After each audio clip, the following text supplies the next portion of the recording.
দিনভর নানা নাটকীয়তার পর গাজার খুব নিকটে এসে থামতে হলো আন্তর্জাতিক ত্রাণবাহী নৌবহরকে। নৌযানগুলোর পথ আটকাতে জলকামান থেকে পানি ছোঁড়াসহ বিভিন্নভাবে বাধা তৈরি করে ইসরায়েলি বাহিনী।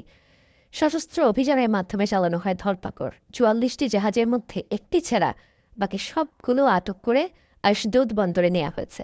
আইনের তোয়াক্কা না করেই আন্তর্জাতিক সমুদ্র সীমা থেকে নৌবহরের ৫ শতাধিক যাত্রীকে তুলে নিয়ে গেছে তেল আবিব। আন্তর্জাতিক আইনকে বুড়ো আঙুল দেখে বুধবার মধ্যরাত থেকে সুমুদ ফ্লোটিলার নৌযানগুলোকে ঠেকাতে নানা তৎপরতা শুরু করে ইসরায়েলি বাহিনী। ব্যাহত করা হয় যোগাযোগ ব্যবস্থা। এরপরও থামেনি নির্ভীক মানবাধিকার কর্মীরা, অব্যাহত রাখে তাদের অগ্রযাত্রা। তবে গাজার খুব কাছে আসার পরই নৌযানগুলোকে একে একে আটক করে নিয়ে যায় তেল আবিব। ৪৪টির মধ্যে একটি বাদে সবগুলোকেই আটক করা হয়েছে বলে দাবি দেশটির। সশস্ত্র অভিযান চালিয়ে রীতিমতো অপহরণ করা হয় ৫ শতাধিক মানুষকে।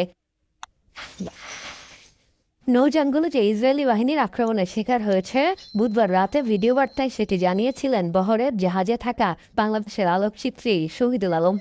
আমরা কনসিয়েন্সে আছি। এইমাত্র সংবাদ আসলো যে আলমার উপর আক্রমণ হয়েছে। খানিক্ষণ পরে ওখান থেকে সিগনালে থেমে গেল। এখন আমরা সবাই এখানে জড়ো হয়েছি, সবাই উদ্বিগ্ন।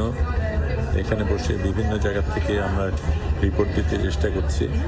আলমা একদম শুরুর দিকে ছিল, আমরা শেষের দিকে।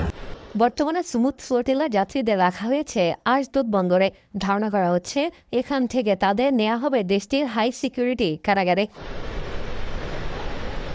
আগে থেকে ইসরায়েলি বাহিনীর হাতে আটকের আশঙ্কা ছিল আলোচিত পরিবেশ কর্মী গ্রেটা থুনবার্গের। পূর্বে ধারণকৃত ভিডিওতে তাই নিজেসহ সবার মুক্তির দাবিতে আওয়াজ তোলার আহ্বান জানান, যা প্রকাশ করা হয় তার আটকের পর।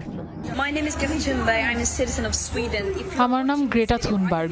আমি সুইডেনের নাগরিক। যদি আপনি এই ভিডিওটি দেখে থাকেন তাহলে বুঝবেন ইসরায়েলি বাহিনী আমাকে অপহরণ করে নিয়ে গেছে। আমাদের মানবিক মিশনের লক্ষ্য ছিল অহিংস এবং আমরা আন্তর্জাতিক আইন মেনে চলেছি। সবার অবিলম্বে মুক্তি দেওয়ার জন্য দয়া করে আমাদের সরকারের কাছে দাবি জানান। আন্তর্জাতিক সমুদ্র সীমায় ইসরায়েলের এমন আগ্রাসী আচরণে উঠেছে সমালোচনার ঝড়। আটক হওয়া নিজ নিজ দেশের নাগরিকদের নিরাপত্তার দাবি জানিয়েছে স্পেন, আয়ারল্যান্ড, মালয়েশিয়া, পাকিস্তান সহ আরও বেশ কয়েকটি দেশ।